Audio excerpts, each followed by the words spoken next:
You are facing sexual charges in Sweden, and yet you portray yourself very much as a defender of freedom of speech. However, the two issues are unrelated, aren't they? My goodness.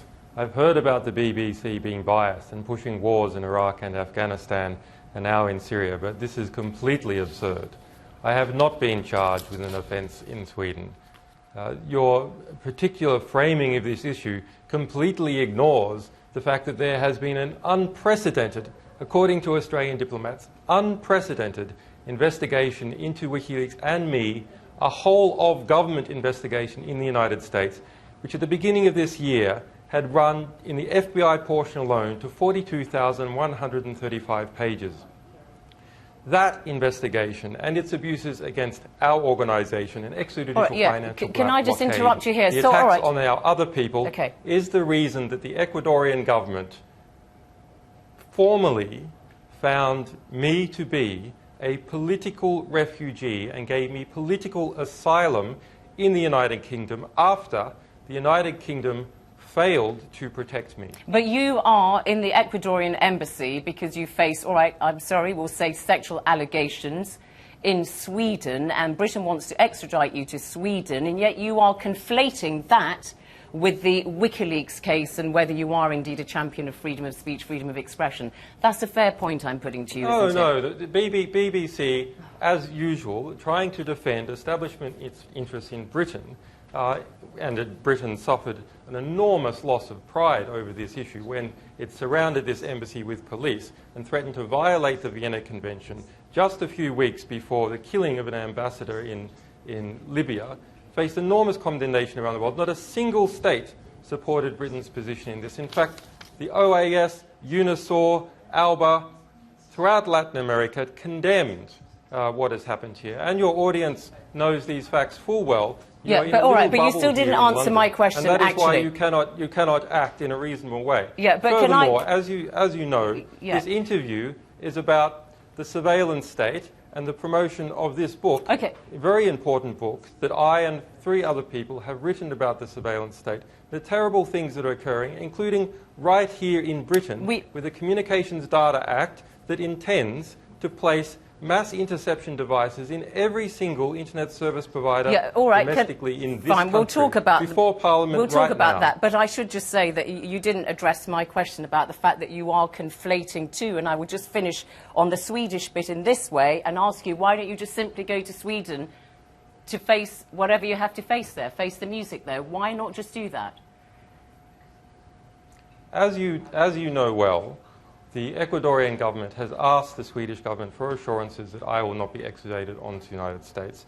The Swedish government has broken every normal standard procedure that is used here in the EU when you want to question someone of coming to Well, I have to tell you that the Swedish government's position refused to provide an explanation to the British courts as to why. The whole Extradition Act that this is based upon, the EAW, is being thrown out by David Cameron as a result of its injustice. You're giving very obfuscatory answers.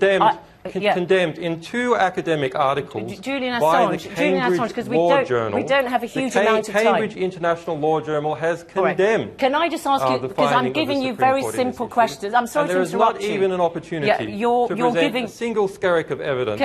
Can I just correct something, though? The Swedish government's position, Carl Bildt, the foreign minister, says it is not for the Swedish government to decide whether you are extradited, if you ever end up in Sweden, to the United States. That's a matter for the Swedish courts, and the judiciary in Sweden is independent of the government. I just have to put that on the record, though. That's what Carl Bildt has said. The government has a veto, a political veto, just like the political veto that was used by the British government in relationship by Theresa May in relationship to the extradition of Gary McKinnon to the United States. There is a political veto in Sweden, just like there is here. It is able to be exercised in Sweden. The Swedish government refuses to behave in a way that is at all normal, rational or reasonable. And that is why I have been granted political asylum after 2 months of investigation and consideration by the Foreign Ministry of Ecuador. All right, let's ask you about the case of Private Bradley Manning, the US soldier who is in pre-trial litigation at the moment in the United States, because it is alleged that he leaked classified information when he was working in intelligence near an office in Baghdad to WikiLeaks. I know you've never confirmed that, and this is all sub judice and so on, but it is reasonable to expect such a person to be put on trial, wouldn't you? No country on earth would want its military or classified information revealed in public.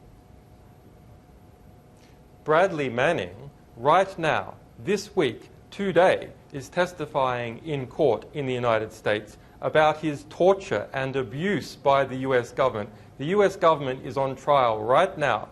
The UN Special Rapporteur for Torture, Juan Mendez, investigated the 9-month detention and abuse of Bradley Manning and formally found, the United Nations formally found against the United States. It formally found that the United States had treated Bradley Manning in a manner which was akin to torture. The Department, the Department of Defense, can I just say that though, because you are making serious allegations.